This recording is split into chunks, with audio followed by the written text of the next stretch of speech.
సూర్యనారాయణమూర్తి యొక్క దర్శనం చేత సూర్య ఆరాధనగా, మూర్తి లేకుండా ఆరాధనని శాస్త్రం అంగీకరించింది.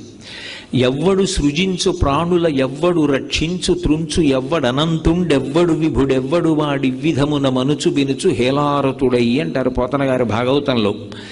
ఈ సమస్త సృష్టిని ఎవరు చేస్తున్నాడో, ఈ చేసినటువంటి సృష్టిని అంతటినీ కూడా ఎవరు నిలబెడుతున్నాడో, ఈ సృష్టిని అంతటినీ మళ్ళీ హేళగా ఎవరు లయం చేస్తున్నారో ఆయనే పరబ్రహ్మం. ఆయనే ఒకనాడు సృష్టికర్త బ్రహ్మగా కనపడతాడు. ఆయనే ఒకనాడు స్థితికర్త శ్రీ మహావిష్ణువుగా కనపడతాడు. ఆయనే ప్రళయకర్త అయినటువంటి మహేశ్వరుడిగా కనపడతాడు. కానీ సూర్యనారాయణమూర్తి దగ్గరికి వచ్చేటప్పటికి ఒక విశేషం ఉంది. పరబ్రహ్మస్వరూపం అనుభవంలోకి వస్తుంది తప్ప పరబ్రహ్మముగా ముగ్గురు మూర్తుల యొక్క